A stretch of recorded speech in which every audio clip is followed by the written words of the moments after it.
Cheating may give you success, but it cannot help you hold on to success. It weakens your agency, your competency, your power, your karma, and your mental health, and you're unable to succeed consistently.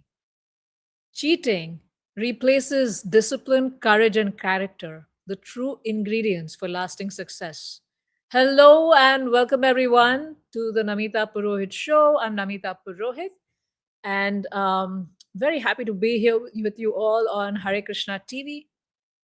And today we're going to talk about, is the success that comes from shortcuts really valuable, really worth pursuing? And not just shortcuts, but really cheating. Is it really worth pursuing? Is it really worth getting ahead with?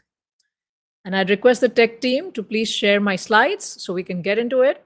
And this is all prompted by the recent NEET paper leak scam. NEET is a competitive entrance examination, I believe, for medical seats for people who want to become doctors. It's a very competitive exam in India, and somebody leaked the question paper for that. And that's what caused a lot of commotion, a lot of chaos, and a lot of upheaval in a lot of different people's lives. So today we're going to talk about very quickly what is the NEET paper leak story, who all were the beneficiaries. We're going to talk about, is cheating really worth it? And we're going to look at different real case studies of Lalu Prasad Yadav from Bihar, a great big politician. And what happened with all this cheating, what the consequences, Yudhishthir, the greatest, most dharmic and most ethical of all kings that we have known, for that one little cheating that he did, what consequences did he face for that? We're going to look at Shakespeare's Macbeth and the psychological and the physiological consequences of cheating. We're going to look at karma, and we're going to try to understand what does it take to really have lasting success. And we're going to look at some examples of contemporary successful people, whether we like them or not. So what is this NEET paper leak story, right? So there were leaked PDFs containing approximately 45 chemistry and about 90 biology questions that began circulating.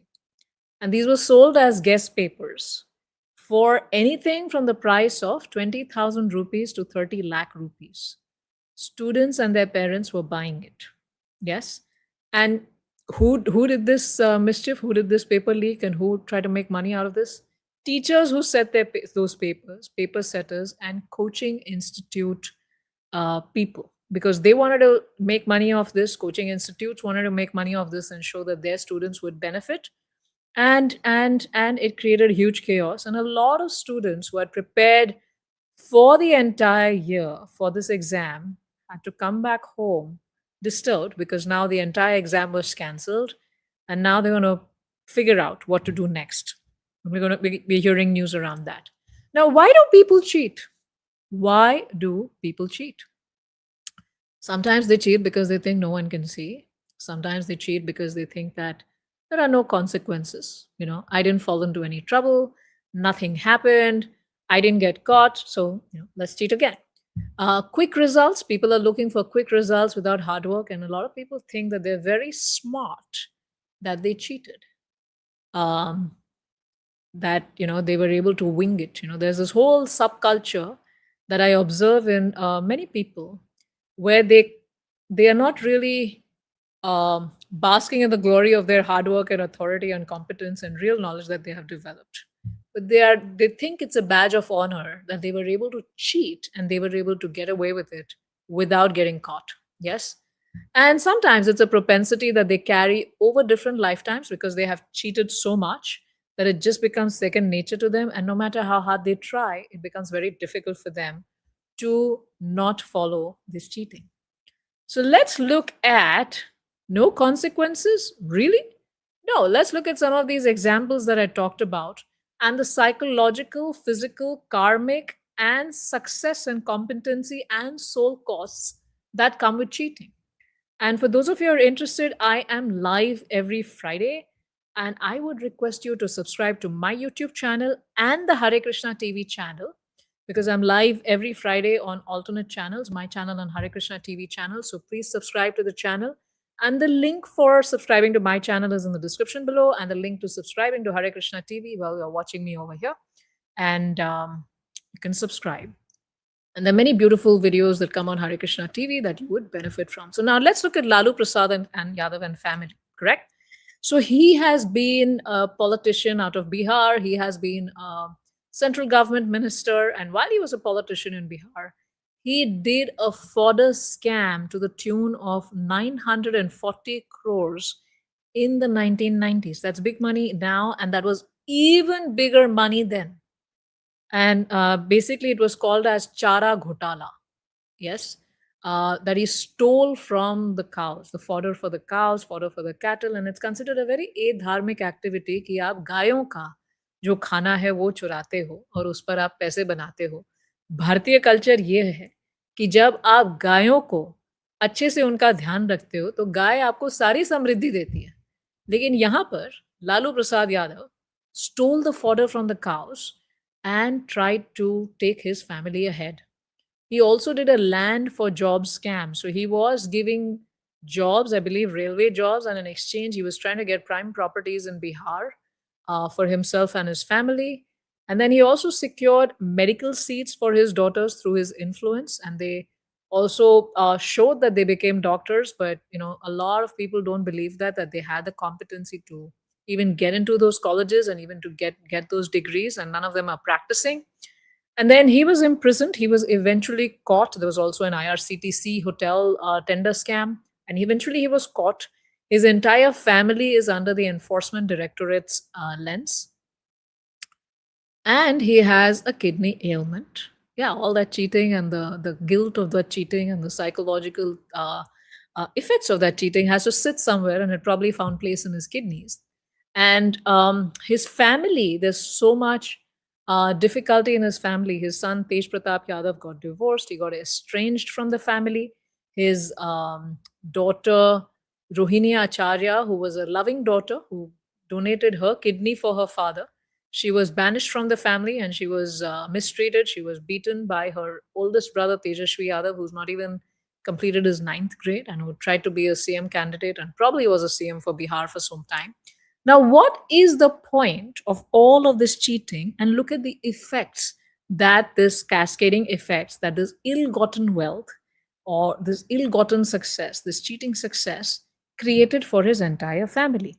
And this is just one family I'm talking about. And if you're alert to the news and if you're watching and if you'd like to study, there are many such stories, real life stories around of how when people cheated, eventually what kind of consequences they faced. Yes. Now, in Shakespeare, the great writer Shakespeare, he's written this play Macbeth. And it's based on the true story of Macbeth, who was a great warrior and eventually becomes a king. Now, of course, when Shakespeare writes, then he's added a few more other elements, and we're going by the story that he has written here. So there's Lady Macbeth, who pushes her husband to kill people so that he can become the king. The husband has some conscience, but then he gets carried over by his wife's constant requests. Now, you can't just blame the wife, right? Like, what was his dignity and what was his ethics and what was his values doing in that moment? Yes. And he kills people, and so that he can become the king and he can become the leader. Now, after they do that, of course, Macbeth is very disturbed and very, not just, not at a deep subconscious level, but at very conscious level, he becomes very disturbed by his actions. And eventually he's killed by, I believe it was Duncan, his friend's son, and then he became the king. But Lady Macbeth did not allow that guilt, that cheating. Again, they try to cheat their way through the throne.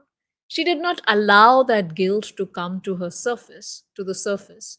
And she did not allow it, she just buried it in her subconscious.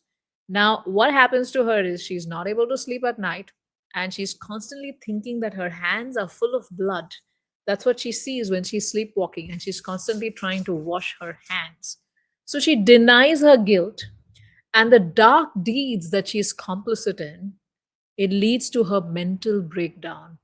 And her suppressed shadow, it manifests as bad health, guilt, And eventually she becomes mentally deranged. She becomes mad because, this whole divided self, where you're trying to maintain this thing on the outside, but inside there's something else happening. It drives her mad, right? Now, let's look at the psychological cost and what was Lady Macbeth going through after cheating, right? So, denial that no, I didn't do anything wrong, I did everything right, is a very, very expensive state to maintain. It takes unlimited subconscious cognitive processing power to constantly maintain the image that I am right, I didn't do anything wrong, even to your own self, right? And the survival brain is in massive stress because it's always watching out for the massive threat that someday somebody is going to catch them. Yes. And every moment they're constantly trying to defend themselves, and that so much tremendous psychological energy goes into that. Now, one becomes chronically exhausted, easily agitated, and very rigid. They lose their self, they lose their personality, they lose their ability to form relationships because they're so scared all the time. And they can't afford to relax at any moment because they think that if they lower their psychological guard, the truth may come out and they'll get caught. But there's a physical cost also, you know, to maintaining, to covering up for your cheating. And, the human body, it cannot be fooled by a psychological script. The human body knows the truth, right? And that constant internal friction that we just talked about, it floods the body with cortisol and adrenaline, which is not good for you, right? And now what happens is it frequently starts, all of this stress starts manifesting as chronic aches and pains, chronic ailments, high blood pressure, gastrointestinal digestive issues, sleep disturbances, sudden rages, and profound somatic rigidity, right? Physical body actually can become rigid. Now, a lot of us may feel that, no, I see people, they cheat all the time and I don't think anything happens to them. No, you don't know what's happening to them in their inner world. You don't know what's happening to their families. The ones that cheated you may not be as big people as Lalu Prasad Yadav to find their entire family stuff out in the open in the newspapers and in the news. But yes, they are going through all of this stuff. And you just have to wait. And as my spiritual master says, that sometimes you just have to give them a long rope to continue doing what they're doing. And then finally they'll make a noose and they'll hang themselves. Yes. Now, a shortcut, a cheating shortcut, can give you an instant result. Lalu got an instant result. Macbeth became the king. Lady Macbeth became the queen. Very happy. But it does not give you the capacity to be consistently successful because you've lost your capacity because of all of these things. Plus, because you didn't do the work of taking the steps, and every step you're filling the gap and rising ahead. When you do rise ahead very fast, the gap is still not filled of all the skills and all the competency that you need to have.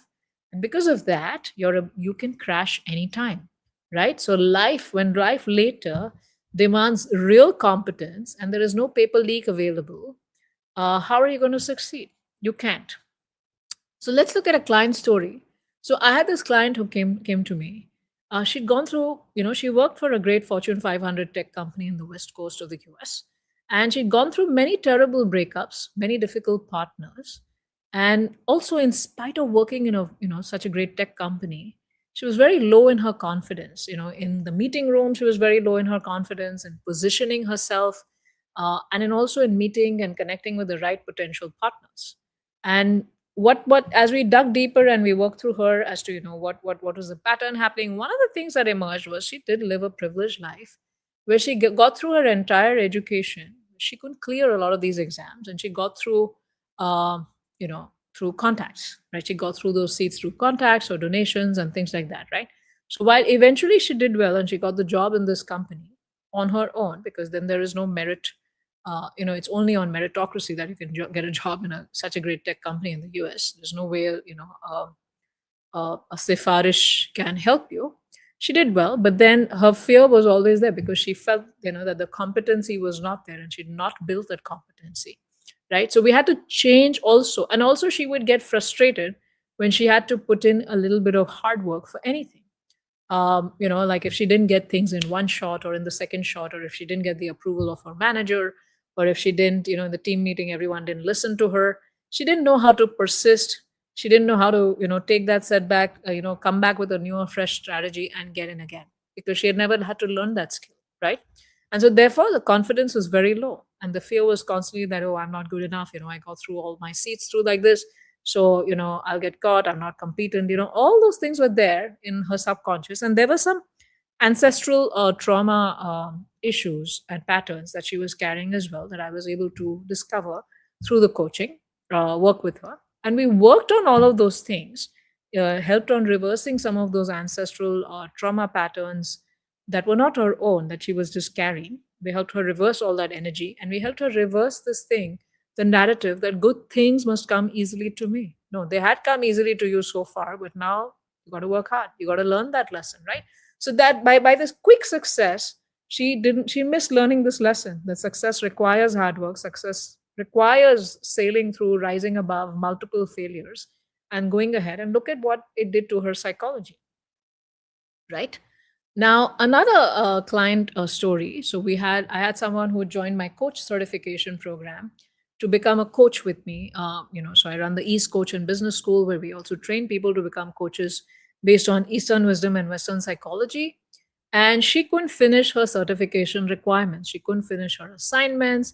She could not follow instructions. She made many errors. I sat through a 30-minute meeting with her, trying to help her out, because I really care that people complete the certification when they come to the school, and try to help her out.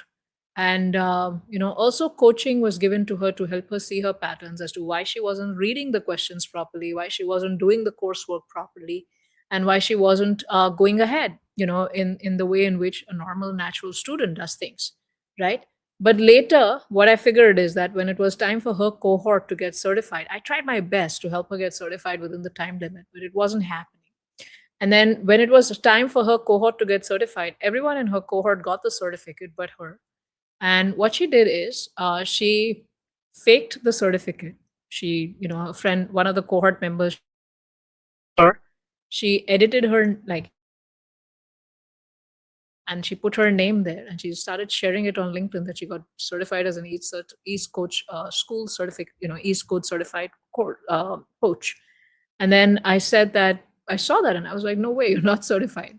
And I had to remove her access, ban her from the school, and do that. But I knew as I worked through her that she had also lived a life of privilege. She had also gone through ahead in life, entire education through a lot of concessions in her marks. She never made it to the cutoffs, but then there was concessions that were offered to her. And so she wasn't trained to do the hard work. So this is, I won't say that she cheated, but she, again, lived a life of privilege where she got in through concessional marks, not the exact cutoff marks. And then she didn't know what it takes to do the hard work. She just thought things should come easily to her, and she faked her way through it. And, again, as I said, that it'll give you immediate success, but it can't give you lasting success, right? And at ease infinity, for those of you who are interested, because a lot of times, cheating also happens because we don't believe in our own potential. And the spirit soul, as it is stated in the scriptures, is more powerful than the sun. That is what Srila Prabhupada said in one of the purports in the Chaitanya Charitamrita. Yes? Now, we don't know our potential, we don't believe in our potential, and we start fearing that we will not be able to make it. But your soul, my soul, all of us are more powerful than the sun. We have infinite potential within us, but it's covered through our conditioning, through our biases, through our ancestral trauma, through our lack of skills, through difficult relationships that we've gone through our lack of leadership skills, communication skills, people skills, and so on. Yes. Now, when you join Ease Infinity, we have these 4 different development tracks, and you could choose one, and you could switch tracks midway as well. And you could work on yourself, and you could truly, truly reach your infinite potential. And you could create unlimited results. And whether there are layoffs and whatever uncertainties they may be happening, when you are confident in your potential, when you have done the inner work, then you are tuned to that infinite capacity that you have. And that includes resilience, that includes intellect, that includes skills.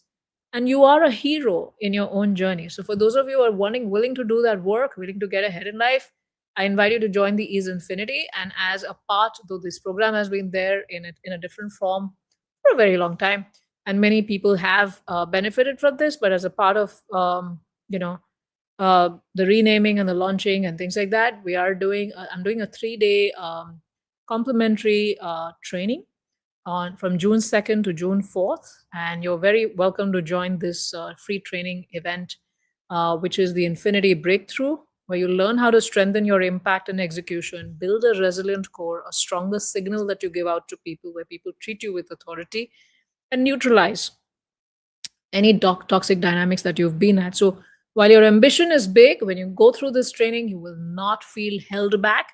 And for those of you who recognize that you need to do, deeper work, we'll continue on to the Ease Infinity program. The link for this is in the description below, and it's a free complimentary event. Now, there's also a karmic cost associated with this cheating and with these things that we see now. In Lalu Prasad Yadav's case, we saw it, we're seeing it in his current lifetime and his children's current lifetime. That means the karma is pretty intense. Yes. And in Macbeth's case, you saw it as a psychological effect where Lady Macbeth went insane and Lord Macbeth was killed. Now, there is this karmic cost that is also there as a part of if you are engaged in cheating, right? Now, a lot of us think that no, but I cheated, nothing happened. Let me cheat again. And oh, that person cheated, nothing happened. They actually got that medical seat, they became a doctor, and they're minting millions, they're earning millions. No, I already told you there's a psychological cost and a physiological cost to it. Now, let's look at the karmic cost as to some cases. Why don't you see an immediate impact of their cheating?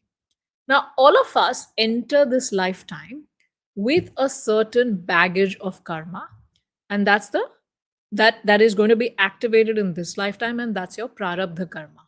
Yes, the portion of karma which is destined for this lifetime. Yes.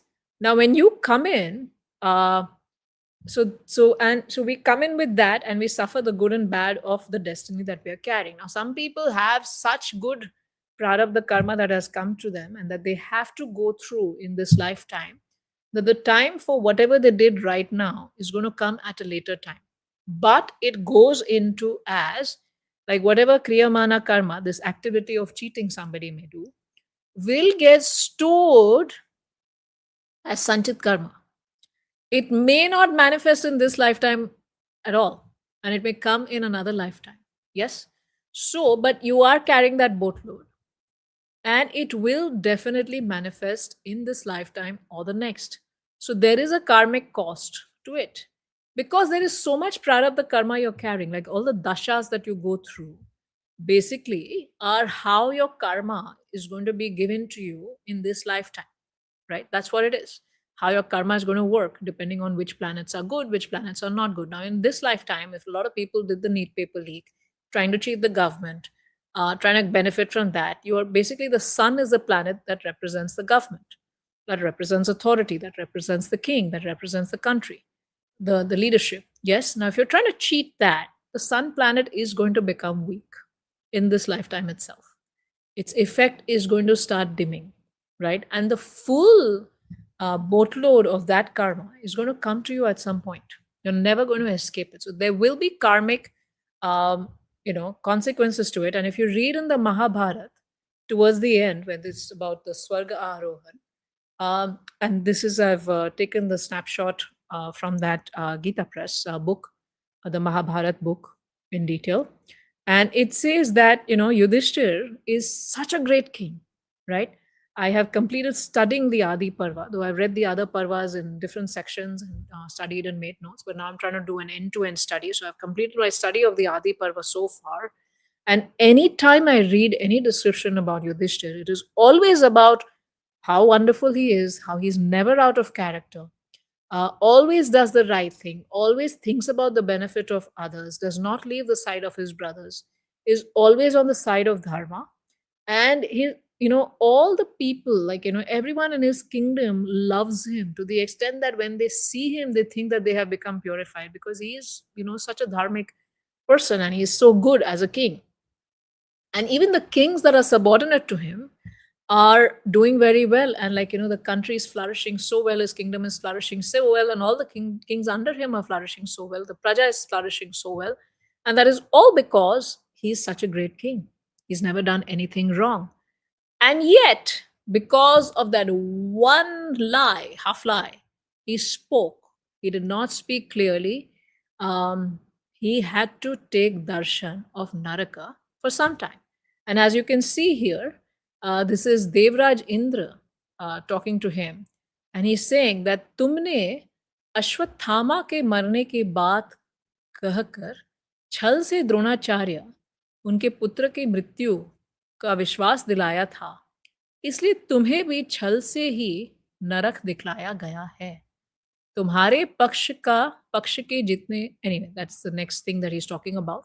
So even when Yudhishthir, it is time for him to depart to the next life, he is given the darshan of nark for some time, right? So no matter what you do this kind of cheating, you will face the consequences. Now, if you're the type that who thinks that who cares, let me get the success right now, I'll deal with the consequences later, go for it. But the consequences are coming. Yes. And for some of us may think that I don't care whether things are going to be successful or not right now. I'm not going to give up my values and my ethics right now, and I'm going to continue. Now, what does Bhishma Pitamah say about such people? So there is a chapter in the Anushasan Parva, chapter 281 of the Mahabharat, where Yudhishthir is asking about how can one always have great wealth and increase their age and have good health, right? So he says, as you can see here, he says, क्या करने से यश मिलता है और किस कर्म के अनुष्ठान से लक्ष्मी प्राप्त होती है? मनुष्य मन, वाणी अथवा शरीर द्वारा तप, ब्रह्मचर्य, जप, होम तथा औषध आदि साधनों में किसका आश्रय ले जिसके उसका भला हो? And this is also about कौन से कर्म करने से आयु कम हो जाती है? And look at the answer, what Bhishma Pitamah is telling him. And Bhishma Pitamah is saying this when he's on the bed of arrows, about to leave his body at will. And he's instructing Yudhishthir because he's going to be the future king now, because the war of Mahabharat has been won by the Pandavas. Yes. So he says that सदाचार से ही मनुष्य को आयु, लक्ष्मी तथा इस लोक और परलोक में कीर्ति प्राप्त होती है। दुराचारी पुरुष, जिससे समस्त प्राणी डरते हैं और तिरस्कृत होते हैं, इस संसार में बड़ी आयु नहीं पाता। अतः यदि मनुष्य अपना कल्याण करना चाहता है तो उसे सदाचार का पालन करना चाहिए। कितना ही बड़ा पापी हो, वो अगर सदाचार का पालन करता है तो वो अच्छी गति को पाता है, अच्छी आयु पाता है। Now, if this is our this is the result of when we follow a life of ethics, follow a life of sadachar.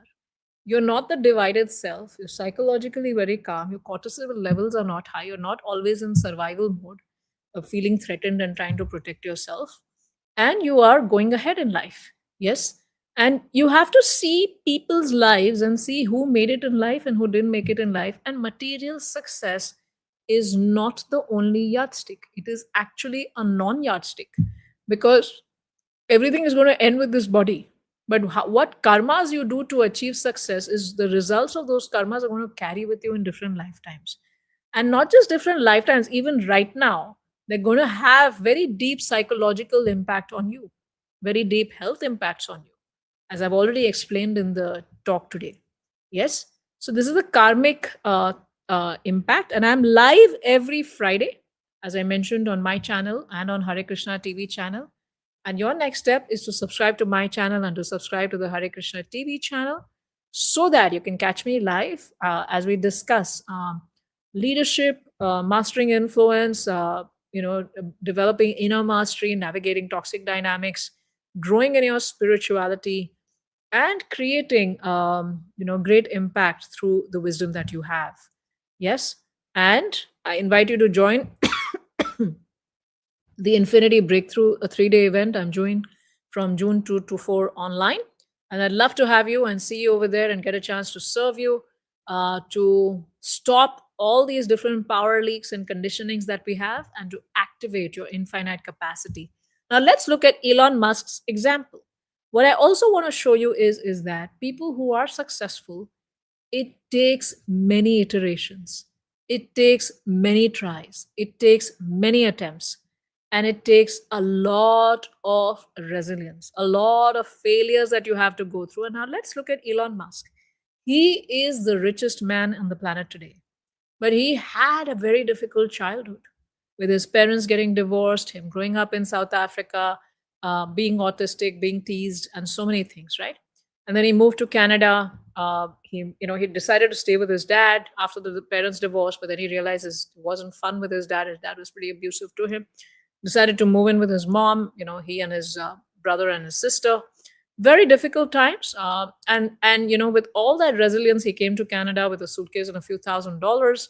Tried to make life happen. Struggled. Uh, and if you can read his story even now, he sleeps on the factory floor of where Tesla is being made, especially when there was a production crisis.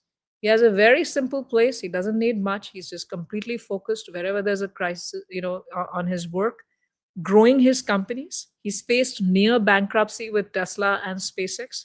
He has had public rocket failures, public criticism. Imagine your failures are, you didn't do well on an exam. It's probably your parents and a few friends know about it. Your teacher knows about it. His failures are discussed on the X platform, which he himself owns. Yes, it's publicly discussed. So many people are after him. People are after his life. Yes, public criticism, lawsuits, pressure, personal cost, and the car fails, the software fails, the rockets fail. But what is his attitude? His attitude is, yeah, that's the price of success. We'll do better next time. We'll learn and we'll do better. Yes. So his success has come from his capacity, from his resilience, and from his obsession. It's not come from shortcuts. It's not come from cheating. It's not come from this, right? And real success requires tapasya, requires sacrifice, requires discipline, requires endurance. There is no free lunch to success, and I want you to understand that. Yes, anyone who you see is successful has gone through multiple failures, but has, I love this song. And I know it doesn't mean a lot of great things, but I love the first line of the song. And it goes, I get knocked down, but I get up again. And you're never going to keep me down. Yes. So I'm going to get knocked down, but I'm going to learn from it. I'm going to get up again and I'm going to try again. And this time my attempt will be better. And I'll try to make it. And if I fail again, I'm going to be like, okay, what failed this time? And I'm going to make it again. That builds character, that builds resilience, that brings confidence, that makes you successful in any situation, as you see with Elon Musk right now. He's the richest man in the world. He freed free speech from all the control by the politicians and the left people, right? He owns Grok XAI. Oh, actually, it's a great XAI. I almost feel like Elon's talking over there because it's so straightforward, doesn't sugarcoat anything. This is Tesla, one of the greatest cars that we're looking at right now. SpaceX with missions to the moon, and it's already helping launch so many different satellites for people across the world. There's Neuralink, and recently I saw that people who had lost their hands, with the Neuralink chip embedded in their brain, they can sign, and it signs exactly as it used to, right, through the device. And so they can drive a car even if they're disabled.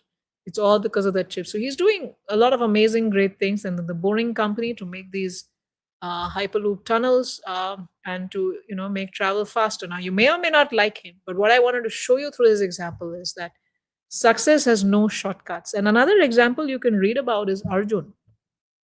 And I'm so amazed as I am reading about Arjun in the Mahabharat and the Adi Parva, and I've made notes, and someday I'm so looking forward to coming and sharing all that with you. Is that how he is the greatest archer? He is the best student in Dronacharya's academy, but he's still constantly thinking about how can I learn more from Dronacharya. He notices that they have to go and get the bucket from the well, fill it up and bring it to the ashram, and then he sees that Ashwatthama has a smaller bucket, because of which his bucket fills faster, he's able to run faster, and then he can learn some secrets from Dronacharya. And then Arjuna, through his skill, figures out a way so that he can fill his bucket faster and he runs so that he can get those secrets from Dronacharya. Then he's also a person of such great ethics and such principles. Within the vanvas, after the vanvas, he takes the self again a vanvas because he's wants to protect a brahmana, but he breaks the rule and he enters Yudhishthir and Draupadi's room to take the weapons. But Yudhishthir says, no, you haven't broken any rule. But then he still goes on a 12-year tapasya vanavas, And when he's on that Vanavas as a prince, he's, so many great people are following him, but he's learning from so many people. He's serving so many people, pleasing so many people, gaining so many siddhi blessings from them, gaining so many weapon blessings from them, sharpening his skills and continuously going ahead. So much hard work in spite of being the greatest warrior, in spite of being the greatest archer, right? He could have just, rested on his laurels and say that, oh, I know Krishna. Krishna will help me out. I don't have to do anything. No, he's working hard to gain his skills and that's eventually what makes them successful. And that's eventually what makes Krishna want to invest his energy in them, right? So, what are you choosing for yourself, whether it's quick success or lasting worthiness, right? Because, as we discussed today, there can be huge karmic, physical, and psychological cost of cheating. Success does not last. You lose your sense of agency. You see, Elon Musk has great sense of agency. He can create uh, amazing things from nothing and he can keep starting over. Arjuna could do that too. But what about those people who take those shortcuts, take those cheating paths? They have no agency, they have no confidence, they have no strength, they have no capability in themselves to create something, right? So, unable to do what it takes to be successful in the future as well. Always looking for shortcuts, it pollutes your consciousness and creates further cheating propensity from you, unable to make lasting relationships with people. So, what choice are you going to make is the question. So, thank you so much. And now we will probably take a short break, depending on what the tech team wants to do. And then we will go with your questions. And I invite you all to join the Infinity Breakthrough. Link is in the description below. Thank you.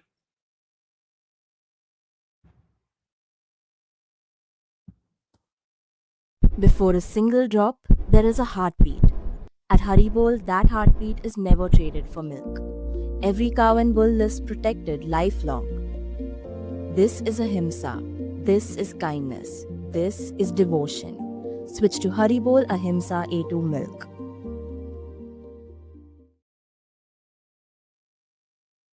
Yes, now it's time for your questions. Bhaktin Sojanya 108G. Can a student truly recover emotionally after losing faith in the system? Yeah, it's a tough state for a student to be in because we're learning great values, we're learning great ethics as we're growing in our lives, and such lessons that are being taught to us at home and in school. And then when you come, then you realize that the system can be rigged so easily by people who have influence, who have money, or who want to make quick bucks off the student and their emotions. um, and it can be hard, and especially when you're young, you don't know how to deal with this kind of stuff, you don't know how to deal with setbacks. It can really hit your system really hard. So I'd request all students to first be compassionate with themselves, and take care of their emotions and take care of whatever they're feeling. It's very important to do that, to acknowledge what you're feeling, acknowledge your hurt, acknowledge your anger. At the same time, it is also very important to understand that this is part of adulting. This is part of growing up. This is part of learning that the systems we deal with in the world are like that. There is no fairness, there is no justice. That is what you're dealing with.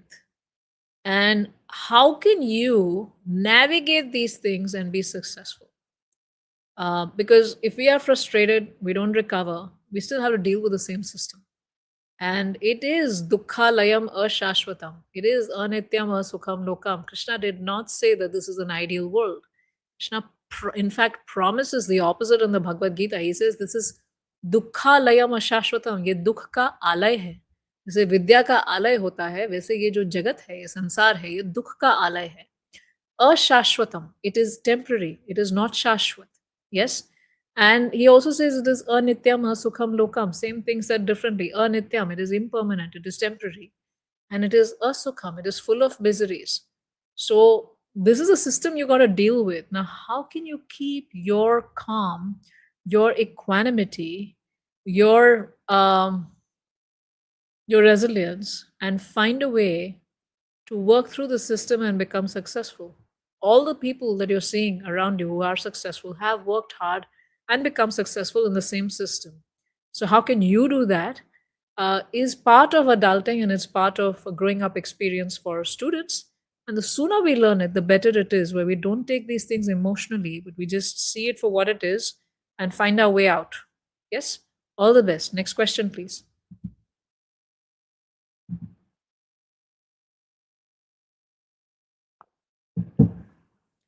How do you keep your faith after going through hard times?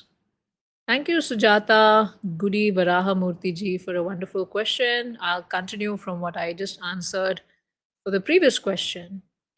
That, like, you got to keep your faith in yourself and you got to keep your faith in God. Right? Right? And the systems created by God. Yes? Now, when there are hard times and we keep trying various things, and we are unable to succeed or unable to tide over or unable to change the situation, sometimes we lose our faith in ourselves. Yes, I was talking to a very accomplished tech founder and executive, and he said something interesting to me in November, that when the market is good, you know everything works, so you feel very confident in yourself because your business starts doing well.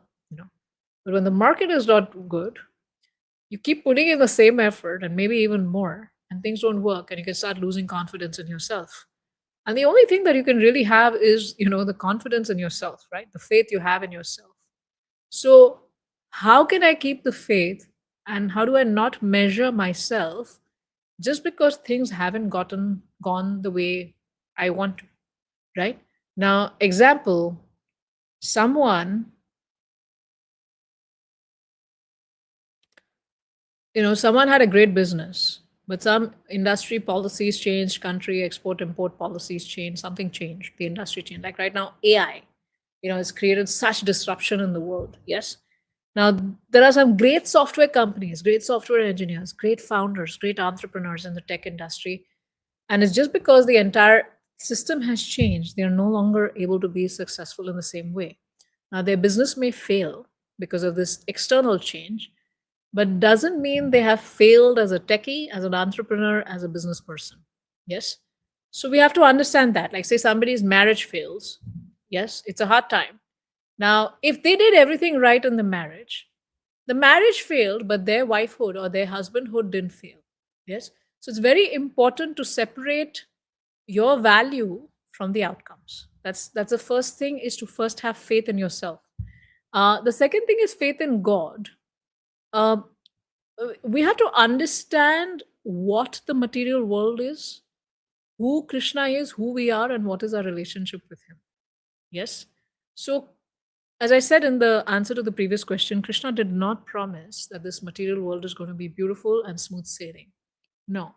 In fact, all of these hardships are created for us so that we understand the temporary nature of this world, and we take to truly rising above all of this, and we take to spirituality. Yes. Krishna says that there are four types of people who come to him, and artho jigyasu artharthi gyane cha prabhameva cha. One is artho, one is the one who's very disturbed. And sometimes when you are very disturbed and you tried everything and you don't know what's happening, you end up taking shelter of a higher power. When we do that, that begins our journey to come out of the cycle of birth, disease, old age, and death. Yes. So it's very important to understand that what we are facing is our situation. And depending upon how spiritually aware you are, take it if it's possible for you. A lot of it is, creation, our own creation. And because of our karma, because of our mindset. Yes. So when we are able to take that responsibility, we don't lose. And when we truly understand the system of the system of the material world, and how Krishna is not personally causing us to fail. It's not that God is here helping you to be personally successful and personally failing. As I mentioned in the talk today, Yudhishthir lied, had like a hesitant half lie on the battlefield, and he had to see Naraka because of that. So in spite of being Krishna's cousin, instead of Krishna loving them so much, Krishna did not change his system to let Yudhishthir get a free pass. He didn't do that. Yes. So there is a system. Krishna, God, is detached from that system. He's created that system. Whatever we put input, we're getting output. And we got to understand that. So when we understand that, we don't lose faith in God. We understand that I have, there's the system that I'm dealing with. And a little higher spiritual understanding is that I'm the cause of, what I'm facing right now. It's my karma. So let me take responsibility and let me use this opportunity to rise higher in my spiritual consciousness while being successful in the material realm and rise higher in my spiritual consciousness. I hope that helps, Sujata ji. And I wish you all the very best. And I wish that all the hard times go away fast. Yes, next question. Saurabh Dwivedi ji. Where is the line between being smart and being dishonest? For example, using contacts, influence, or shortcuts to get ahead. Well, that is what the world is doing. So we are using contacts, influence to get ahead, because that's how a lot of things work in this world, right? And that's part of your work. You're part of your hard work. Like, say, for example, you're in a company and you're thinking that I'm going to be sincere and I'm going to work hard, and just because of that I'm going to get a lot of good things, I'll get the promotion and all. No, part of your working hard is to get visibility, for your manager to know what all you have done, for people across the team to know what you have done, and that's part of your role, that's part of your job, and that's part of your karma yoga. Yes. Now the question is that, have you created the depth to be worthy of those things? You may get whatever success because of these contacts and influence, but are you worthy of it?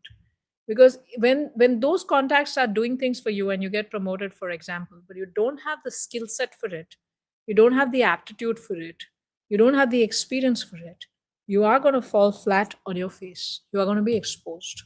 Yes. So while you are, it's not about smart or dishonest. Contacts, influence, referrals are the way of the world, but are you worthy of it? Because if you're not, you are going to fall flat. You are, the emperor has no clothes, and you are going to be exposed. Yes. Next question. Nikki Shahuji. If everyone around me is cheating or cutting corners, am I foolish for choosing the honest path? So as I said, it's what is a choice you want to make. I already talked about the karmic, the psychological, the physiological, and the future success consequences of, if we follow the cheating path, right?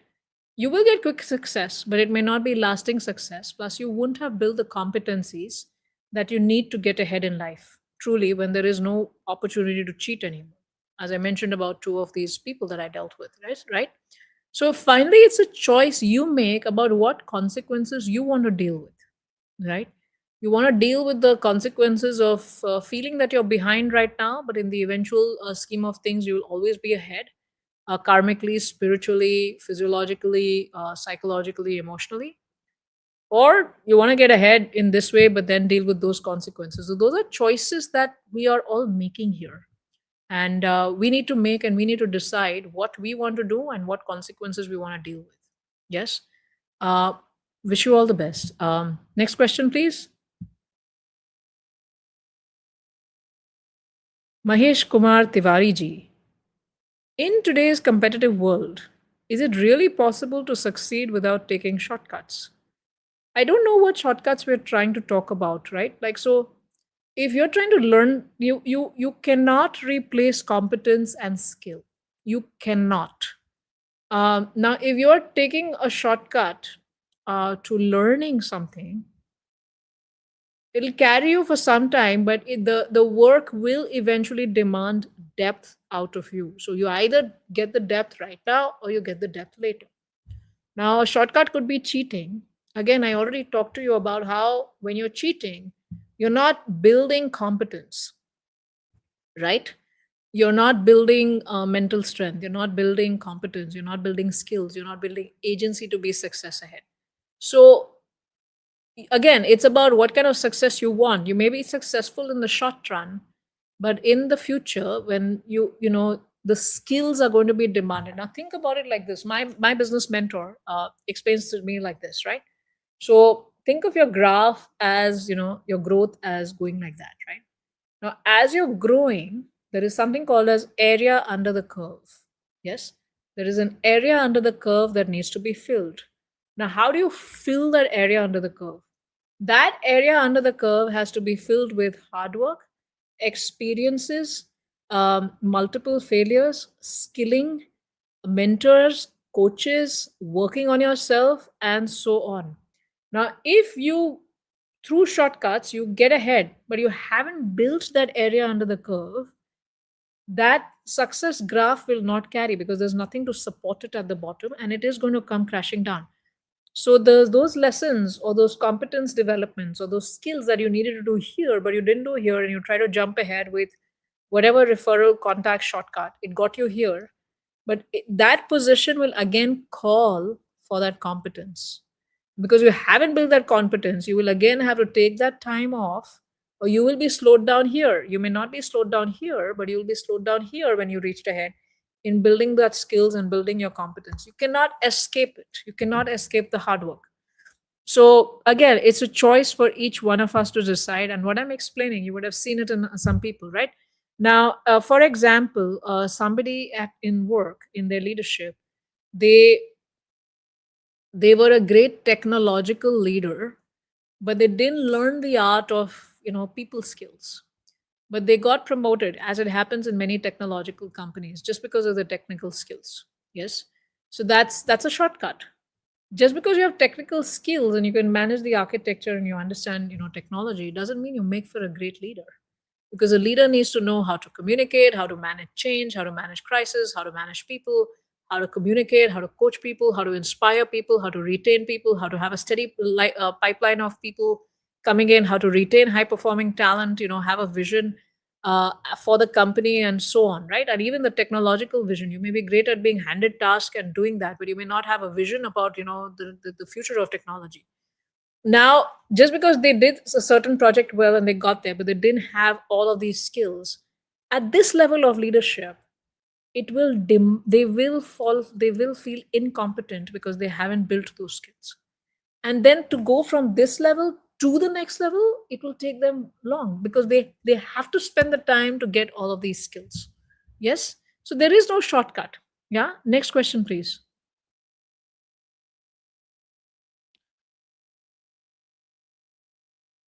What should a leader do when they discover someone on their team has succeeded through unethical means? Yeah, doesn't that happen so much, right? Now, it depends upon the ethics of the leader, it depends upon the policies in the company, and it depends upon what the leader's goals are, and it depends upon the pressures that the leader is operating in.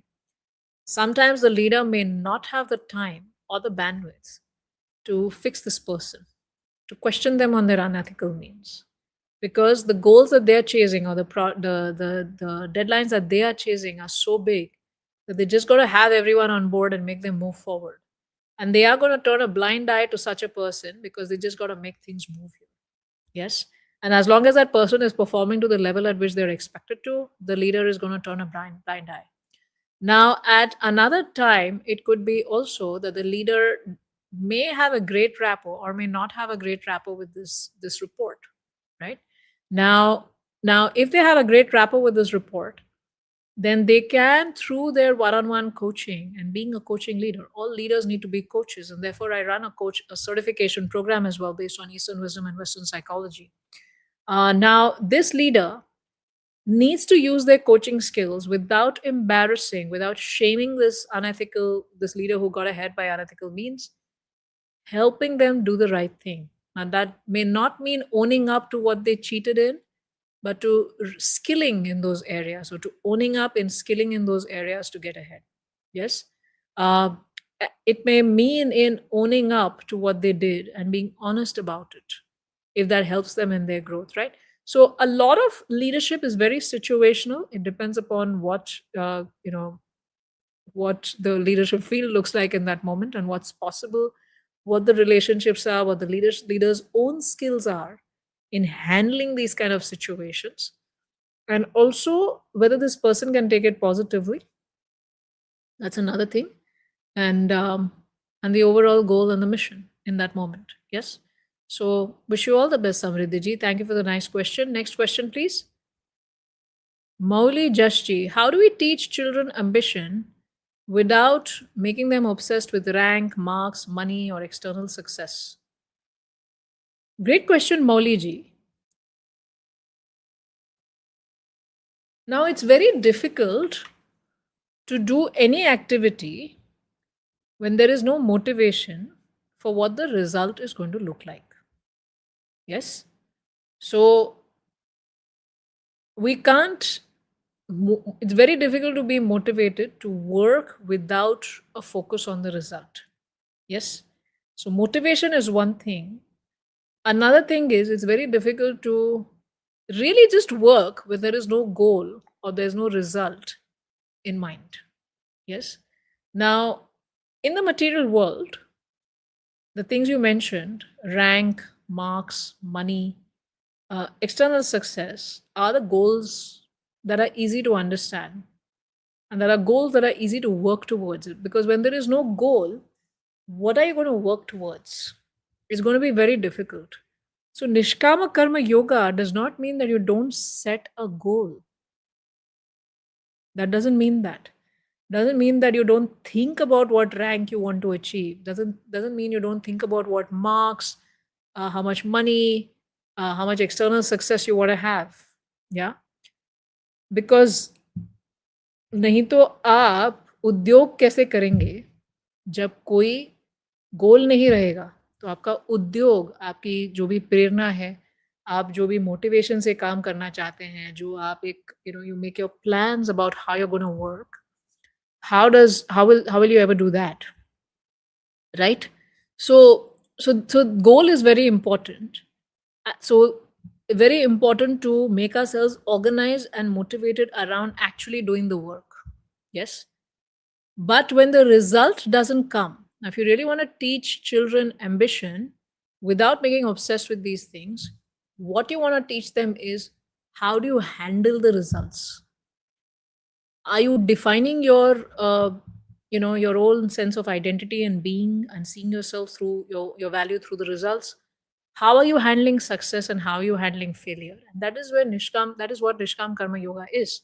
So what is your relationship with failure? Teaching them to have a great relationship with failure and teaching them to have an equally balanced and great relationship with success. Yes, where they don't lose their samatha just because of these things. And they learn and also giving them a very strong spiritual foundation, that they are not spirit souls. I mean, they're not this body, they are spirit souls. And they have a higher spiritual reality. They're doing these things as their duty. Now, a lot of times people come to Krishna consciousness or come to spirituality and they just lose their drive and ambition. And your ego needs an identity to function in this material world. And the identity comes by all of these things. Now, if you don't have any of these things, then who are you? You won't be able to function because we're not yet fully evolved as, connecting with our real identity. So it's important that we teach them this. Yes, next question, please. Bhaktin Sojanya ji, if someone cheated in the past but now feels guilty, how can they repair their karma and rebuild character? Good question, Bhaktin Sojanya ji. If from your name it seems like you're a spiritual person, what you could do is you could actually sit down in front of your deities, or in your mandir, in front of God, and actually sit down and write and express what you did, why you did, and how you feel about it. No justifications, just truly being completely transparent, open, honest in front of God, and expressing, being honest that yes, I made a mistake. Yes. Now, how can you repair your karma? Right. So before that, just staying in a state of guilt isn't always a very good thing for you, right? So we have to do some actions. The first step is actually sitting down with it. Second step is people whom you have harmed in the process. Have you harmed any people in the process? Right? Can you, whatever harm you caused because of your actions or because of your cheating, can you repair that for them in some way? Maybe it's beyond repair, but at least can you come honest to them? Can you tell them that I'm really sorry for what I did? And do you have the courage, and you have to build that inner courage to face whatever they say to you in that situation? Yes? And can you rebuild your character? Think about what weaknesses you had that caused you to cheat. What were those inner conceptions that you were carrying? What were those beliefs, those weak beliefs that you were carrying that caused you to cheat? And what can you do to change those beliefs inside of yourself? And that's where the growth will come. We also help you look at your own self, help you build your character, help you build your resilience, self mastery, handle your emotions, etc. inside of the Ease Infinity program. And I welcome you to join that. Link is in the description below. Wish you all the best, Saujanya ji. And also, one thing you could practice is every day after your puja, morning prayers, you could pray and seek forgiveness from all those people whom you have harmed because of your actions. Seek forgiveness. Say, I'm sorry, please forgive me, thank you, I love you. It helps you change your relationship with your guilt. It helps you take responsibility. And it helps you protect yourself from future guilt. And then when you have the courage, you can actually go and seek forgiveness from those people. Yes? Wish you all the best. Next question, please. If my friends are cheating and I am not, this makes my competition harder. Can I cheat little? Cheat means in exams. Nice question, Anuradha ji. Thank you for being so honest. Yeah, because you see people are cheating and they're getting ahead. And can you cheat a little and get ahead? So, as I said, there will be consequences. And cheating a little will get you some success, but then there will be consequences in the future that I talked about today: the psychological, physiological, karmic, and your own competency and sense of agency. Yes? Before you think about cheating a little, can you replace that by great preparation, great hard work? Can you do that? Can you at least come to that before you think about this cheating a little? And I'm not here to tell you what to do. I'm here to tell you what are the consequences of different things and what are the different things that happen. And that's why I shared so many stories with you today. I think I shared at least 7 stories with you today on the show. And if you came in late, then you can watch the recording on the same link. So it's a choice that you're going to make you're an adult, you're going to make the choices based on what consequences you are willing to face in your life, right? The not cheating and staying behind, or cheating and then facing all those different consequences. And those are choices that you're going to make as adults. I'm not here to tell you what to do.